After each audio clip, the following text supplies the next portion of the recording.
What happens when you know the answer, but your mind goes completely blank? Every year, millions of students log hundreds of hours of study time. They read the texts, pass the quizzes, and understand the material. Yet on test day, their performance collapses. The human brain reacts to strict time constraints and psychological stress as a physical threat. In those moments, the biological systems responsible for memory retrieval simply shut down, blocking access to the very facts studied the night before. Standardized testing requires a controlled environment to ensure fairness across thousands of students. But these spaces, defined by rows of isolated desks and constant surveillance, create a psychological vacuum. The very silence intended to help focus instead amplifies the pressure of the ticking clock. A student practicing biology on their comfortable bedroom sofa is experiencing a very different reality than the one they will face under the harsh lights and proctored scrutiny of the actual test center. Traditional study methods prepare the mind for the material. They completely ignore the necessary preparation for the pressure itself. But there is one mistake most students make when trying to close this gap, and a newly applied technology has emerged to fix it. Currently, when students turn to artificial intelligence, they ask it to explain concepts or generate answers. This passive interaction builds a dangerous illusion of competence.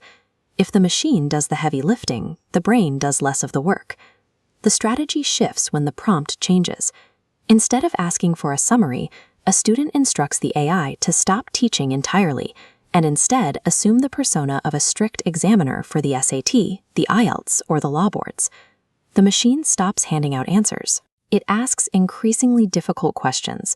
It interrupts weak explanations, demands complex logical reasoning, and pushes back when an answer lacks depth. This immediately introduces friction. The student makes mistakes, gets frustrated, and is suddenly forced to actively perform rather than passively read. That friction is intentional. It forces the user to navigate the precise emotional turbulence and uncertainty of a live exam, all from their desk. By refusing to provide answers, the AI functions as a stress simulator. It prioritizes the struggle of the performance over the convenience of a quick response.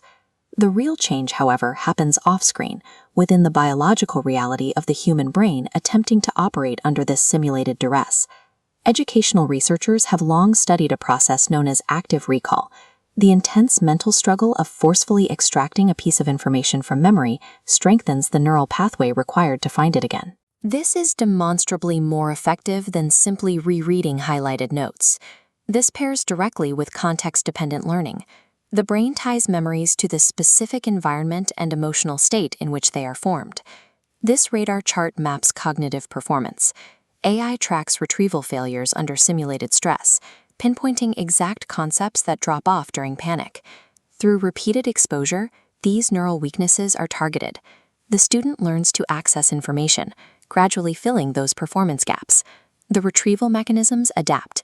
This repeated exposure acts as a form of stress inoculation, effectively curing the tendency to freeze on test day.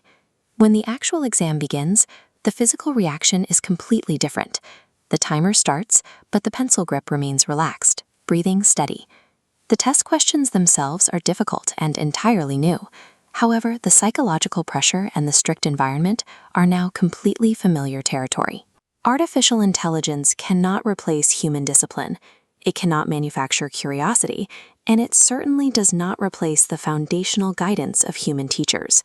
But we are entering a period where elite-level, personalized exam simulation is no longer restricted to expensive tutors. It is highly scalable and accessible to any student with an internet connection.